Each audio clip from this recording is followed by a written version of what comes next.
Porque o professor, ele não educa, né? Ele forma, né?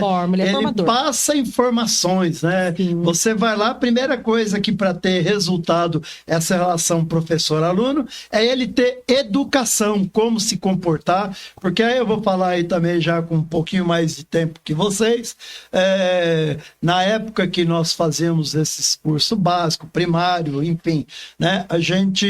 O professor não precisava falar, era olhar, mas porque você já vinha com essa educação da sua casa, né? Aí daquele que passasse na sala no meio do pai e da mãe conversando com a visita ou com uma outra pessoa. Era um olhar e você já sabia o resultado. Então, você como educadora, você acha que a gente está perdendo muito espaço, estamos perdendo princípios? Então, a grande dificuldade hoje, o desafio da educação é porque a falência da família é muito grande, né? Isso reflete na sala de aula. Então, quando nós falamos da educação lá de trás, eu comecei a dar aula em 96, quando eu me formei no magistério. E o que nós estamos vivendo hoje, assim, então as famílias mudaram, os valores são outros, a sociedade mudou, e isso vai refletir aonde? Na escola. Então, o fracasso da família, da instituição família, ela vai refletir no banco da escola, porque nós, enquanto professores, vamos ser o quê? A insubordinação, a criança que tem dificuldade em respeitar a hierarquia e rebeldia. Então, assim, é muito difícil, mas nós, professores, dentro do magistério, sempre estamos nos capacitando. Se formando, estudando, se graduando. Por iniciativa própria. Porque assim, nem todas as prefeituras, o Estado, investem em formação continuada. Então, o profissional do magistério hoje, quando ele se vê diante de tantos desafios, da família desmantelada, a gente tem uma frase que eu gosto muito que fala assim, a família faliu, a escola não pode falir. Então, a escola, muitas vezes, recebe essa criança cheia de problemas e ela tem que trabalhar a parte educacional, né? A parte pedagógica e também a parte social e a parte emocional, que é o psicológico. Então, eles chegam, muitas vezes, sem essa referência de paternidade, de autoridade em casa, porque hoje a mulher, como todos nós sabemos, ocupa diversos papéis na sociedade, é mãe, é pai, e as famílias estão ausentes.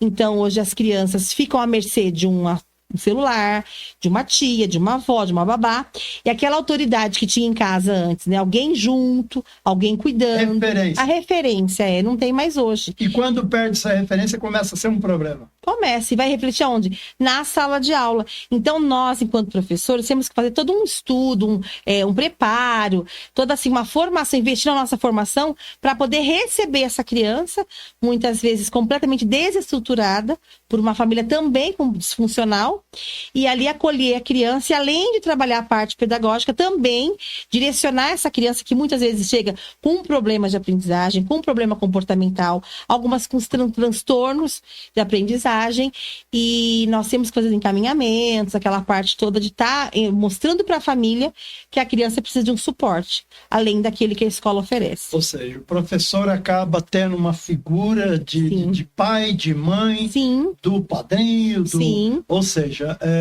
resumindo, a criança vem sem estrutura, a criança vem sem princípios, e aí é onde começa a criar toda essa problemática para isso. Daí fica desafiador, né? E assim, hoje, nós estávamos comentando na escola hoje à tarde, né?